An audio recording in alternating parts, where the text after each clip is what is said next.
and heart.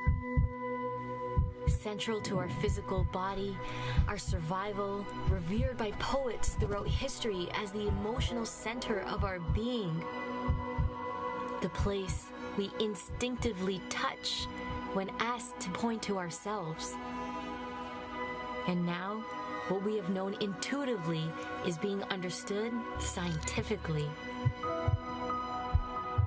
Researchers are unlocking a new science of the heart that could change everything we know about health and our interconnected nature. Coherence is a state of balance between heart, mind, and emotions, creating a favorable cascade of neural, hormonal, and biochemical events that benefit the entire body. But this phenomenon not only benefits us personally, it affects everything around us, emitting an electromagnetic field that can be measured up to 3 feet outside of the body. When you are in coherence, your heart resonates at the same frequency as the Earth's magnetic field. This frequency positively affects everything around you. When a group of people are in coherence together, this effect is magnified. Could communities synchronized in coherence lower violence, accelerate cooperation, and global harmony? This is the purpose of the Global Coherence Pulse. If we can measure the impact of thousands of people in coherence at the same time, it could lead to a breakthrough in understanding the full potential of the human heart. All you need to participate is your presence and your heart. To take it to the next level, join the research study by downloading the app and getting an HRV monitor to measure your personal coherence. The world needs it more than ever before. Each human heart is unique and magnificent by itself.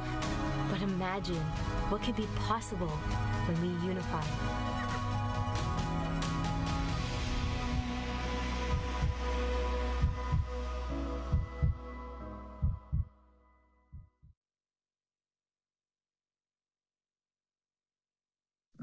Yes, what can be possible when we unify our love and energy? And I think that we've been experiencing it and feeling it all week.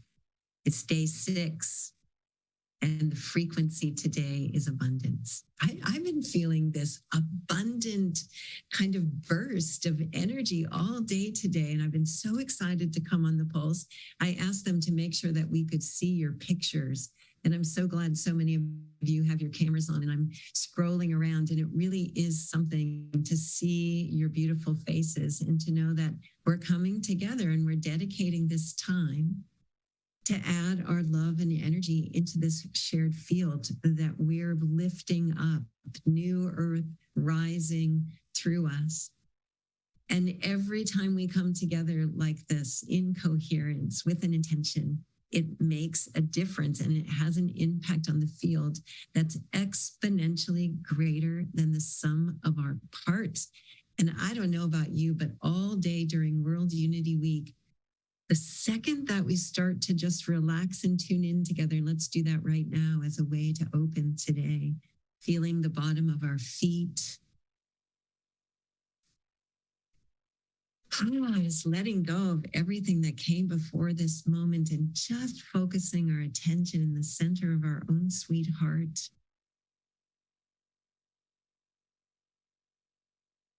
Noticing how our breath just naturally rises out of this center when we have our attention on it.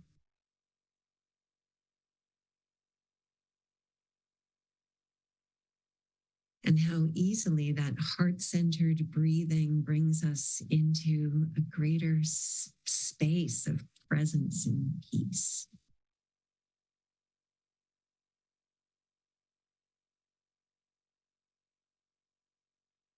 And as we've been doing these pulses and the frequency meditations in the evening and the plenary sessions and all of it, I've been feeling the field feeling the field. Right? I've been feeling that in this so quickly. So today is abundance, and I want to bring in my two guests today, two beautiful, beloved men in my life. We get to play together. We bring in Michael Linfield from Meditation Mount and Gary Malcolm, Wisdom of the World Wellness. We connect on a regular basis, exploring resonance. And I love these two men, and they both have a way of embodying the frequency of love that they want to share through the transmission of the spoken word and through music. And so I don't want to take any more time in this opening, but then to turn it over to these beautiful men who are going to weave a journey together through spoken word and through music. And we're together going to evoke the energy of abundance and shower ourselves and the entire cosmos with it. So welcome, guys. Thank you for coming. I love you. Big time. And we're going to start with Michael this morning. Oh, good. Yeah. Thank you, Teresa. And thank you, everyone, as we're gathered here today to celebrate abundance. So when we hear the word abundance, what's the feeling that we have in our body? What's the image that comes to mind? When I hear the word abundance, it conjures up an image of a cornucopia of riches, this huge basket that's overflowing with all that we need in life. But the question is, where is this treasure? Where does it come from? How do we find it? How do we gain access to abundance? And I often ask myself the question, what happens when you and I believe that we're poor and have nothing to give? That we don't feel that we're living inside abundance? And often I say, I'm sorry, I can't give because I have nothing to give. But contrary to the rationale of the mind, this in fact is the perfect time to give. For when we have nothing, it's at that time by giving that we reconnect with the fullness of life. We re-enter that great circulatory system of the created universe that nurtures, nourishes, and sustains all beings. Now, I've often heard it said that life is give and take. But when I think about that concept of give and take, it seems to be rooted in a transactional relationship with life. Well, I can only give to you if you give to me or somebody else gives to me. It's based on a transactional relationship, and it seems to be carried out inside this belief of a limited resource. I'd like to put forward the notion that life is actually give and give. For it is in the giving that we receive. It is in the giving that we receive. So for me, the secret to abundance is when each of us chooses to give from the goodness of our hearts to each other and to all the beings with whom we live together on this planet. So if I really go deep inside myself, I have a knowing that when activated, compassion and loving kindness increase the flow.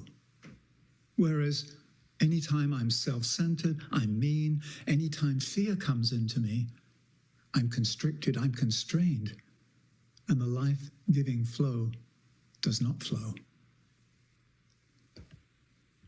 And when I think of abundance and what gets in the way of abundance, I'm thinking of hoarding and withholding.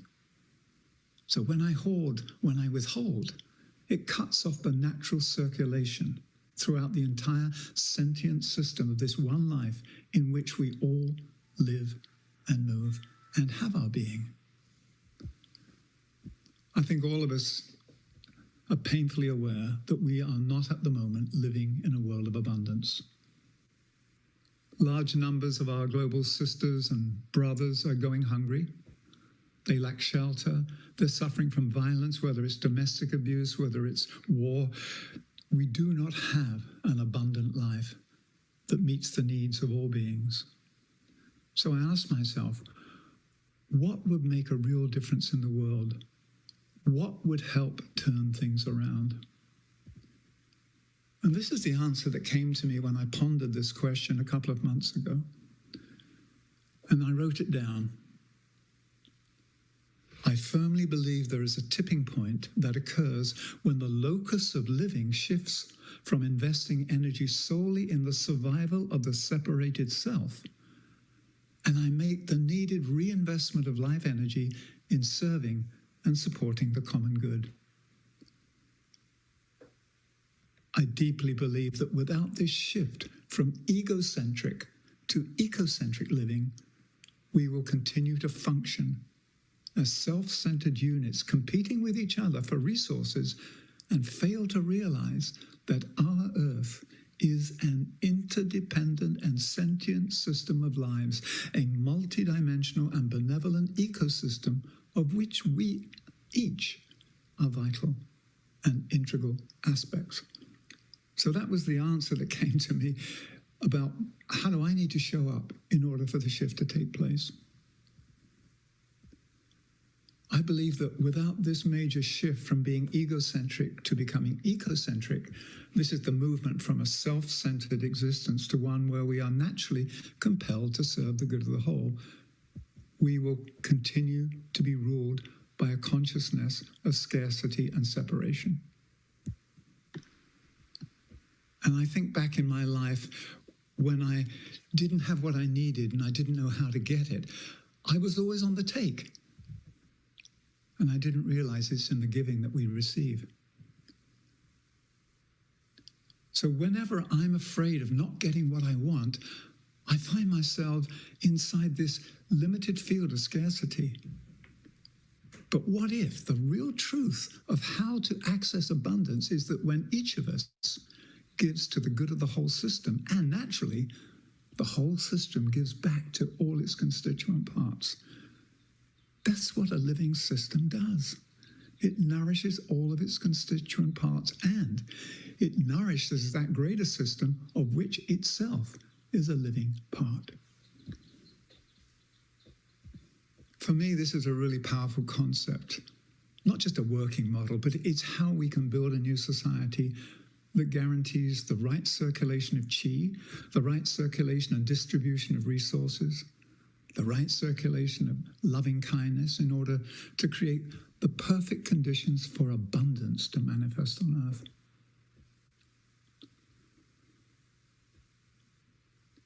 So for me, a new world based on caring and sharing is required. And caring and sharing are the prerequisites of an abundant life. So when I look to that notion, that image of cornucopia, I look to my own heart. My heart, your heart, is a cornucopia of plenty, containing the riches of loving kindness. And I'm reminded of that saying from the spiritual teachings that says, to those that give, more is given, so they may give again. Every time we give, we receive so that we can continue to give, and then it expands exponentially. That is abundance. So let me just conclude these musings by saying that the presence of a greater love in our hearts will open the portal to a life more abundant, as it is referred to in spiritual text, a life more abundant.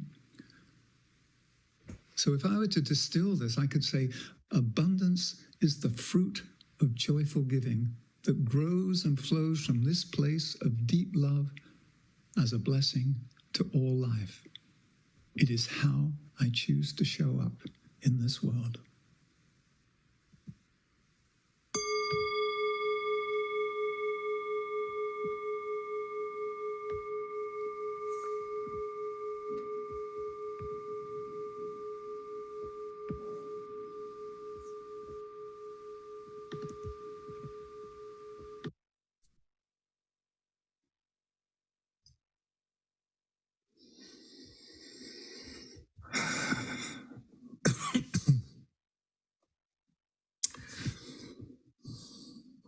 just jump in.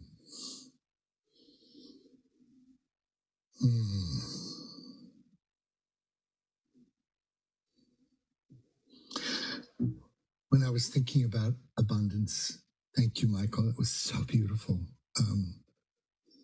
Perfect, actually, because where I'm taking it now is how can we move from ego to ego on an individual level? And I was thinking about what keeps me from being in a state of great fullness, the great fullness that wants to be a giving person at the level that Michael was just talking about.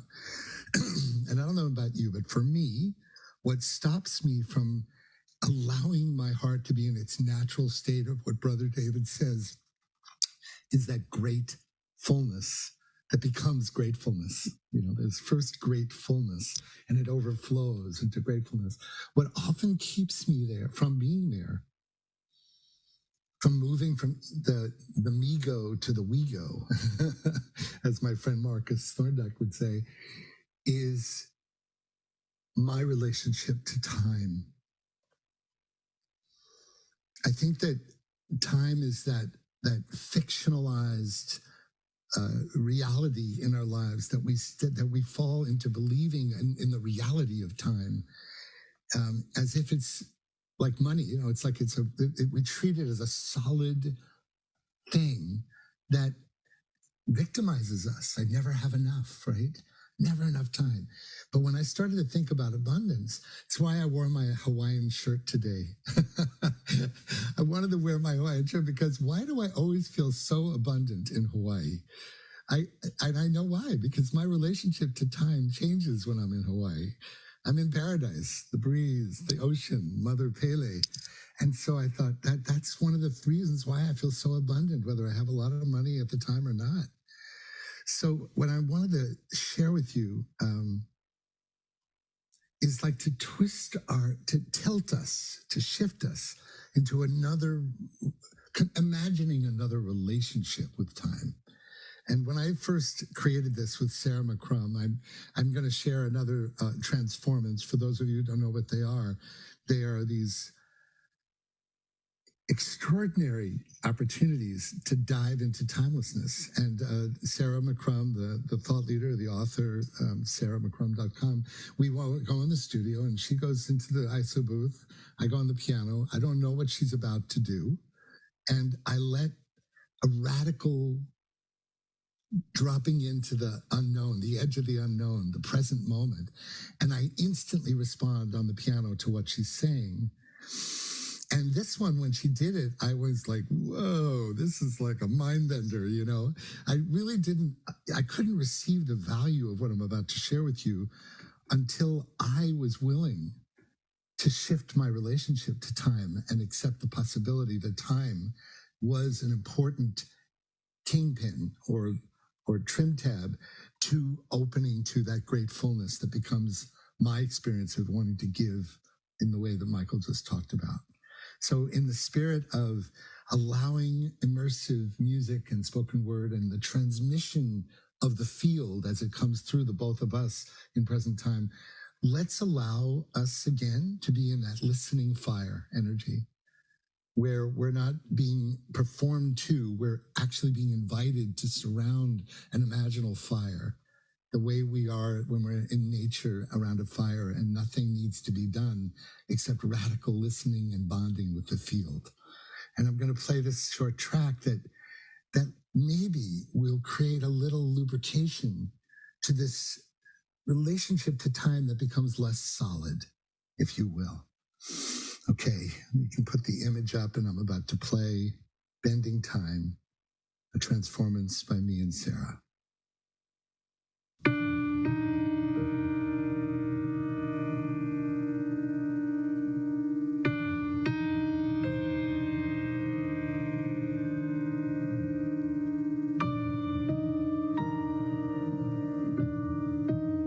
So there's something you need to do, and you don't have enough time to do it.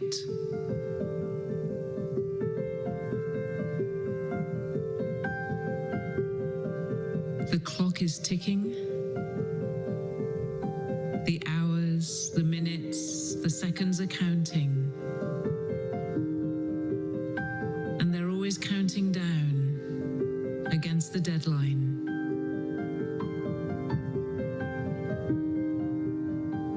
And you can worry, you can get stressed, you can push yourself harder, you can try to work faster. Or you can bend time. So feel into that for a moment.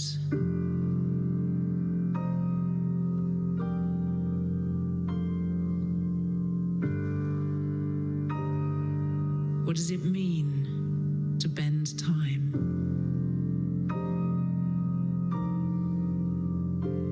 What does it mean to create more time within the frame of your allotted deadline?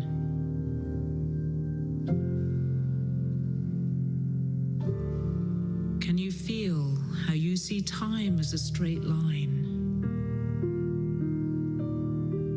And you count all the steps along that line. Every step the same size, a second, a minute, an hour, a day, a week, a month, a year, a decade, a century, and millennia.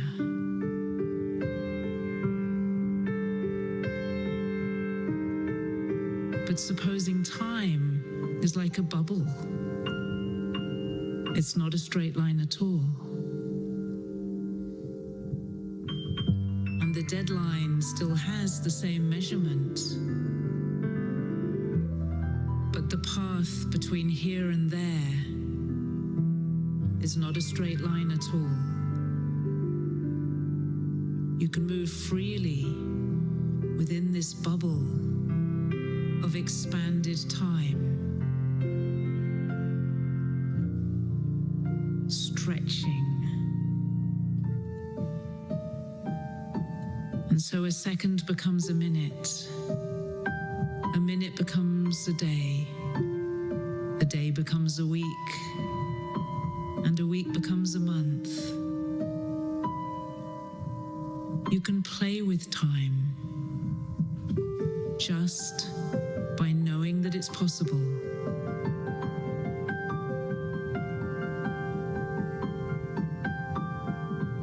When you allow yourself the space to expand the time between here and then, between now and the deadline, it will become a lifeline,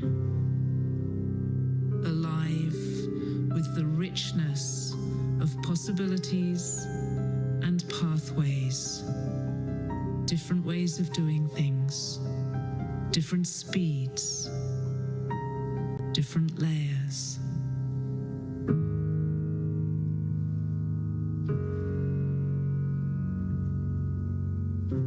And you are bending time.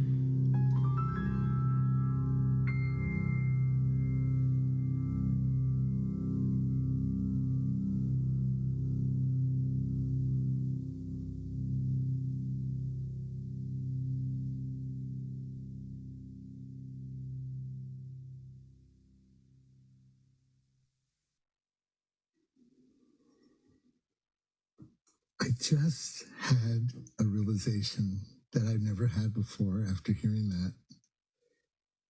It's almost like I understand now, and maybe you do too, why listening, another reason why listening is a transformative act of radical, universal field melding and connecting and acceptance. I go out of space and time when I listen like that. And that suddenly I correlated the experience of being out of space and time in a form of bending time with abundance. And I never linked them before. And suddenly I'm thinking, oh, no wonder I love this so much. It's such a state of cornucopia on an energetic field level. And I just so appreciated being able to share that with you and hear it in a whole new way. It's funny, these things come through you, but they become so much more interesting when they're no longer yours and they belong to the field now, So thank you for that opportunity. And maybe people can notice, how does time stretch for you when you go beyond space and time like that? Well, I say let's stay in this spaciousness of time and enter into a meditation on abundance. It's like the field's been opened for more being possible during this short time that we have on this call, to actually bend time and go very deep and open to the shower of abundance that is available inside and out. So, Michael, guide us on a deep meditation. Thank you. And thank you, Gary, for reminding us of time. And I'll say some more things about my understanding of time later, but the first thing that came up was a quotation by St. Augustine: time is simply that in which to discover God, the fullness of life. So what I'd like to do is to invite us all to step into the fullness of life through a group meditation. So let us start by becoming mindful of where we are, who we are, why we are. Taking a few deep, gentle breaths, and then breath by breath, letting go of any tension that we may be holding inside our physical body.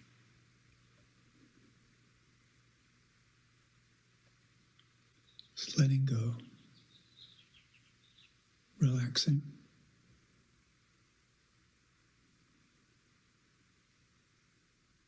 And now as we breathe, we release any tensions that are being held in our feelings, in our emotional body.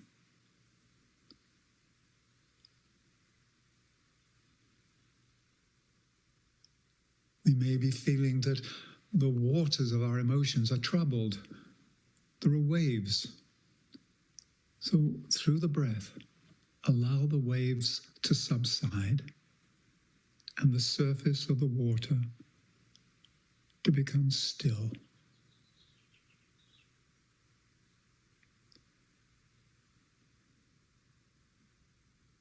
The waters are now calm.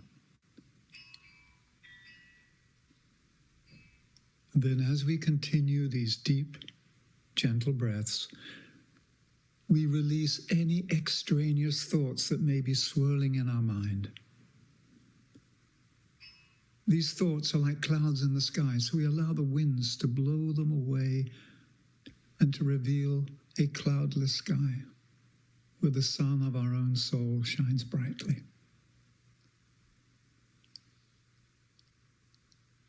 And we come into a place of deep serenity and inner poise.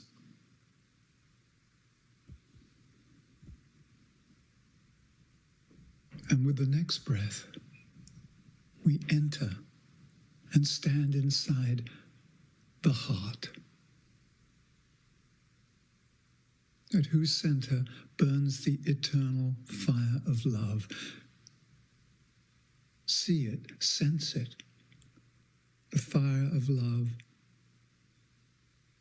burning, pulsing at the center of your being.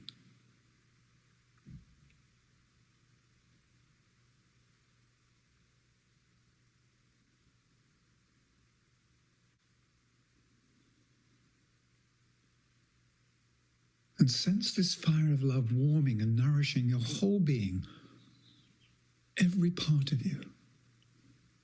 And you know without a shadow of doubt that through the pulsing and beating of your heart, we are all connected with an inexhaustible source of love, of abundance.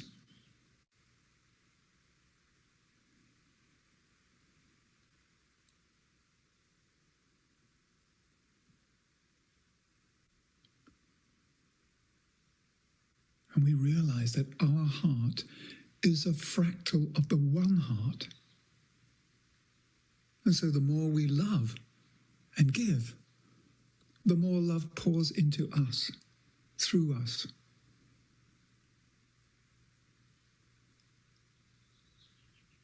So let us rest a while in the abundance of love contained in the chalice of the heart.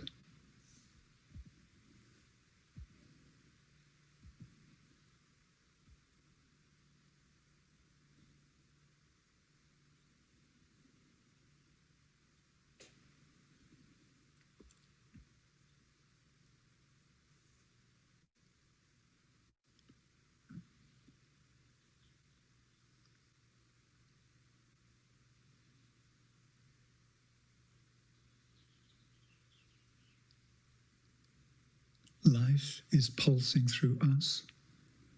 We are pulsing through life.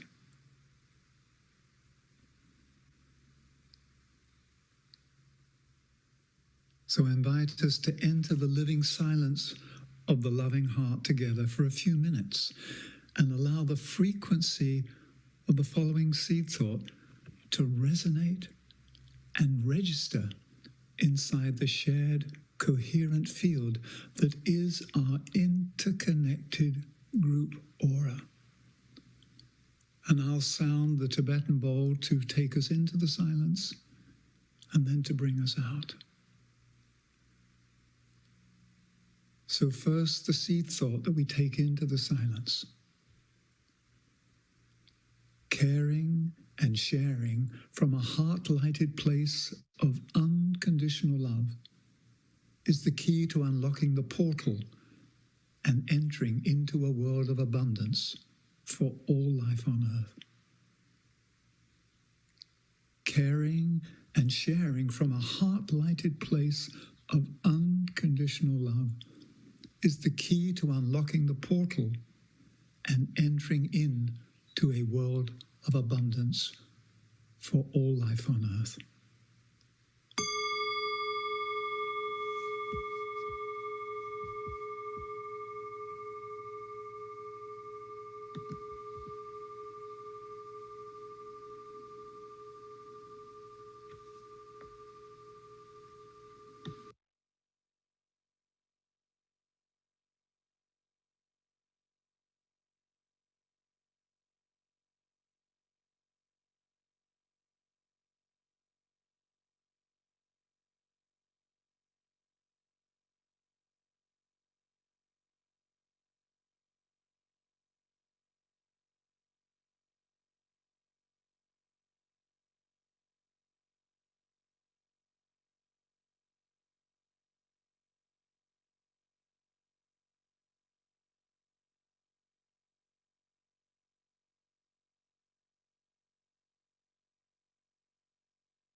So coming out of the silence, we bring with us the abundance generated by a loving heart. We share in its riches, and we share these riches with each other.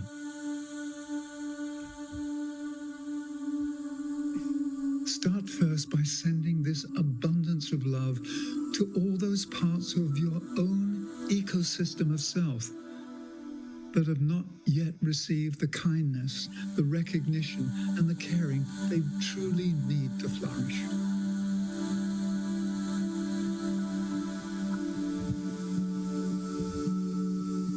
Feel this love nourishing your universe of self.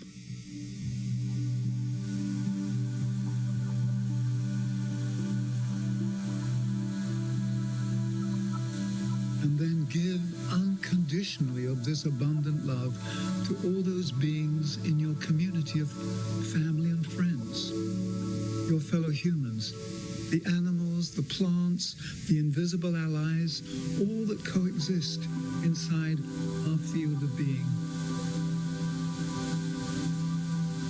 And see this love generating abundance.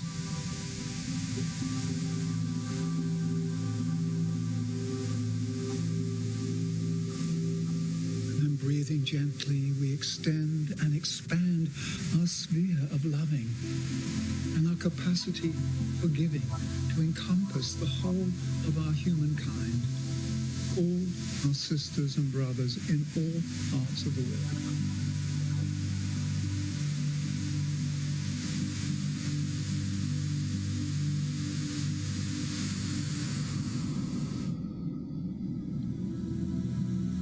Continuing to breathe deeply and gently, we expand even further to embrace the whole of Gaia. All beings, both visible and invisible, for whom this beloved planet is home.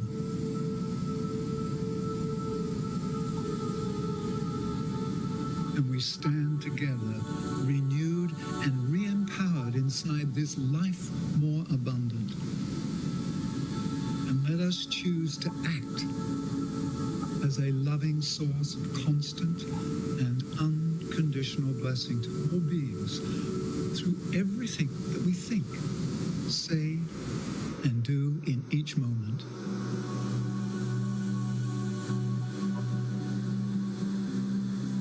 We complete this meditation and this time of blessing by reaffirming the earlier seed thought, by drinking it in and allowing its message to continue to pulse and vibrate inside our interconnected group heart.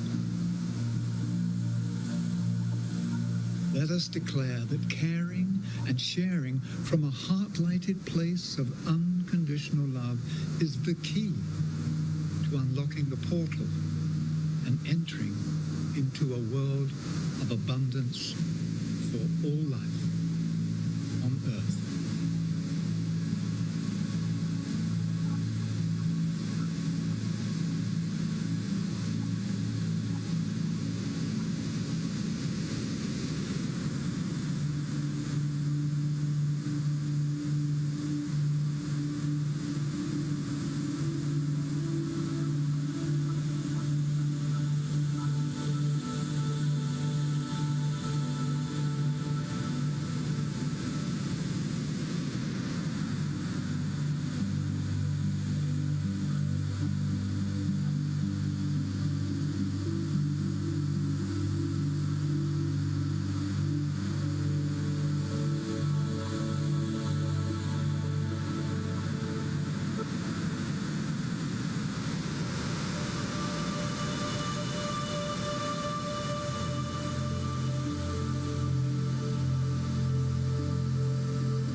I love that line, sharing and caring from a light-hearted place of unconditional love is the key to unlocking the portal of abundance and our entry into, I don't get that last part, the fields, right? I was so close. Say it one more time for us, because it's like caring, caring and sharing from a heart-lighted place of unconditional love is the key to unlocking the portal and entering into a world of abundance for all life on Earth. Wow. I got the goose flush on that one, Michael. Wow, that was beautiful. Yeah. Oh, God. Oh, that's it. That's really it. It's every day. It's really very simple. Each one of those things about embodying these different frequencies of oneness and unity and cooperation and abundance, they're all very simple, and they turn us inward to connect in with our natural state of presence and the overflowing love that our hearts are just calling us to express. And when we do that, for the joy of the self and the good of the whole, there's nothing but abundance of possibility and potential and partners and connection and everything. Everything. You know, what I love about that is it gives rise to our natural inherent nature to connect with the unlimited possibility of the field and our relationship to it, which is a perfect segue. I would love to share the video that I have to share, because we'll have a few extra minutes after that to then reflect on what that makes us feel and what's next to share. The next video that I have that it gives rise to is our courage to dream, our courage to imagine the unlimited for the next day, week, month, as Sarah would say, decade, millennia, that we become the co-creative force. We are no longer separate from the co-creative force of the universe that awakens to the courage to dream. Courage is almost like another distraction. It's like we become the dream, and the dream becomes us embodied in our lives. So this film is about whether you want to close your eyes to listen and feel your dream, or you want to use the images of nature to allow your mind to be in awe as you receive the music, which is a catalyst. It's designed as a catalyst to awaken the courage to dream. And whatever that means for you is what the invitation is. So if you can play the film now, and then we'll talk a little bit about it on the other end.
That's beautiful. I felt the dream so alive. It's right here, right now, because we just unlocked the portal and entered the field of abundance. We did it right here beautifully together. Michael, I wonder if you have any just thing on your heart that you want to share. Yes, and the silence speaks so clearly. Silence is the synthesis of all sound. It's everything. And yet I was prompted to say something about time.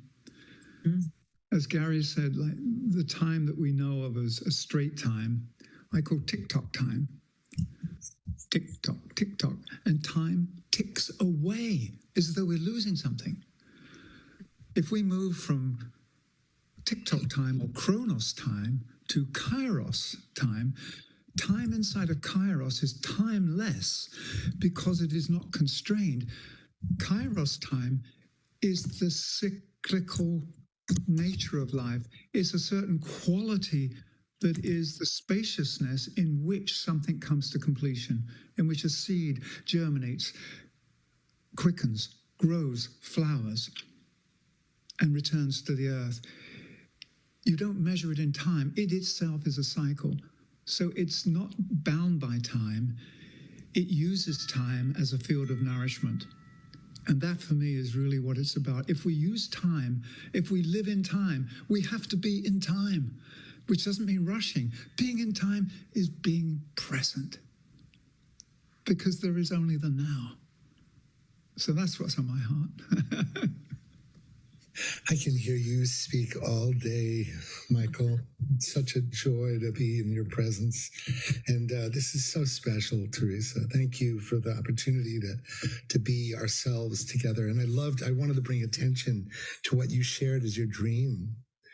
Teresa said, I dream of a world where everyone is expressing their unique part for the joy of the self and the good of the whole. And that kind of sums it all up for abundance, doesn't it? That really is my dream. I really feel it as these single cells in a new body that's forming. I know that as we turn our attention inward and connect in with our natural state of coherence, our joy begins to rise. And when that guides our expression, the unique thing we're here to do, and it's different for every single soul. And when we do that, oh my gosh, our joy just opens, the current happens, time expands, everything. And when we do it for the joy of the self, first and foremost, on behalf of the whole, knowing that my joy fed into the field is my contribution to the good of the whole, right? Sometimes we get it wrong. Sometimes I think we think we've got to do it on behalf of the whole, and we forget about our own health and well-being and our own passion and purpose. And I think that's really the key, that sharing and caring from a nourished, heart-lighted, I love that, heart-lighted. Yeah. Yeah, well, let's bring all three of us on for a minute. I put some links in the chat. Gary, I know you have one. I just want to remind people, join us in the connection fields. There's a link there. And over the next 99 days, we are going to bring that alive as a space for us to dream and pray and play and prototype what it takes to actually collaborate and cooperate and move forward in this way. So we do that. And there's meditations happening every night with David Gershon. And he's the one from the Empowerment Institute and Playing the Game set the themes for World Unity Week. And I put a link to the recordings because if you haven't been there, he's been activating the field each day with these frequencies. They're beautiful meditations. Julie Kroll did the graphics for these. I love everybody's helping and collaborating to make everything beautiful. And then at the bottom, there's a link for you to register to play the game during the 99 days. And you'll be playing the game all together as a community. Each of those themes again get activated, and there's an action related to each one. Cool. Support each other to do that. And we're going to be hosting the conversation of people doing the game in the connection field. So we're going to play the game. When is that, Teresa? There's an introductory thing on July 5th, and you'll see everything's on that website we put in the chat. And then we'll play the game together for 99 days. It'll be really fun. Oh my God, that sounds fantastic. And Gary, you had one thing you want to share, and then we'll go to our global silent minute. We're going to be inviting Dot Maver in, her beautiful energy, to take us out on the pulse today. Well, I'm so excited about this distillation of these 4 steps that Hope Fitzgerald and I have come up with as a way to process and then transform our grief and trauma and loss into grace and gratitude through these 4 steps of unburdening, cultivating self-forgiveness, moving into awe of the mystery, and then ending with a radical joy and gratitude. I put it in the chat. It's called u-awake.com, and it's Mastering the Art of Change, and we're doing it August 19th and 20th online. And we're also inviting anyone who wants to deepen their relationships, their community, faith-based or whatever. We just did a template of that in Virginia and ended with a concert that I gave on the Saturday night. And it's a wonderful whole weekend of workshop and concert and celebrating our capacity to honor our grief and take it out from our private places into a public sharing, the way Francis Weller talks about as grief as a community experience. So love you guys to join us or learn more about it when you can. Thanks, Gary. Appreciate you and all that you bring in with your presence and music. And Michael also put a link into Meditation Mount. There's such beautiful resources there, Michael, for people. I wondered if you just want to share something about what they can find on the website. Well, we do a weekly podcast called Musings from the Mount, and it's looking at really topical issues, but looking at it through the lens of the ageless wisdom teaching, as well as looking at the sort of on-the-ground stuff. And then there are essays, there are meditations, there's a lot of resources. You can visit there and just take what you need. Yeah. We offer it for free, and if you wish to donate, please do so. But remember, this life is all about giving and giving, not giving and taking. Yeah, Michael, it's such a beautiful garden of offerings on the Meditation Mount, and I can't wait to come and see you on my way through sometimes. Please do. Yes, we're in the Ojai Valley in Southern California. Yeah. And I enjoyed today just being able to sit back and let these 2 men guide us. And weren't they beautiful? I mean, really gorgeous, and how these 2 beautiful men just opened their hearts and just poured it out and invited us to join them in the abundance of heart light. So thank you. You bring out the best in me, Teresa. You bring out the best in me. All right, we're going to go now and have a global silent minute. And I posted again what Michael had said about sharing and caring. And while that global silent minute is happening, let's pulse the field once again with this sharing and caring, and unlock the portal and enter into a world of abundance for all life. So here we go.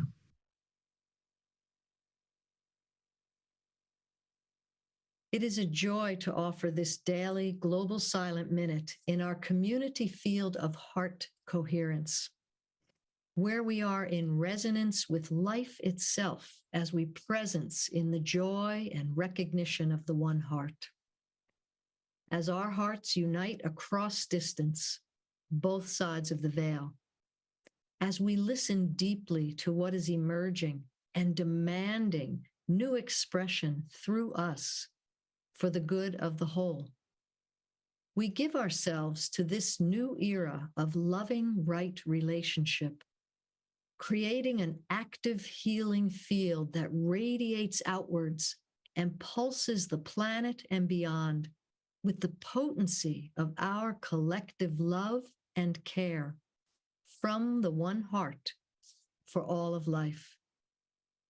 Daily, we will observe the exact same 9 p.m. GMT minute of silence as action in sacred unity with millions, both sides of the veil, calling for global cooperation, peace, and freedom. Knowing that the original Big Ben Silent Minute helped to end World War II, today we use our global silent minute to draw forth true peace and spiritual power from the infinite reservoirs of silence. This is to bring an end to all war, to bring peace to all humankind. The power of silence is greater than we know. It is in silence that we experience unity. Silence as action in sacred unity. So let us prepare to enter a global silent minute. With a deep breath, we activate the spirit of peace in our own hearts. And we unite our fiery hearts across distance. Now we invite all those on the other side of the veil to join us.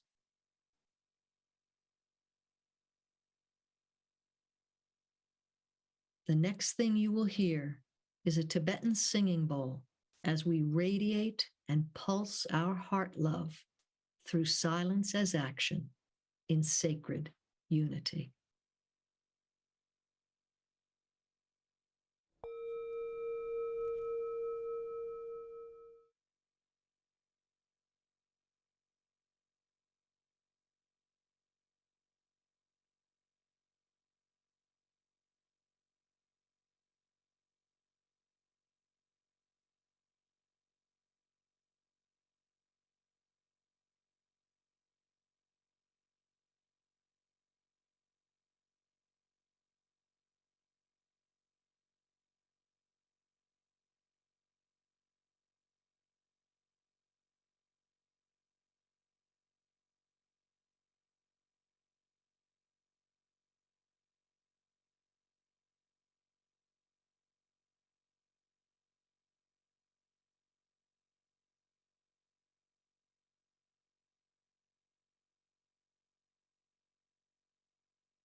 May the spirit of peace be spread abroad in our hearts, through our groups, and throughout the world. Om Shanti. Thank you, Dot. Thank you, everyone. Have a beautiful, beautiful day today. So lovely to see your faces. Join us tomorrow. Tomorrow's love. It's going to be a juicy one. Blessings. Thank you, Gary. Thank you.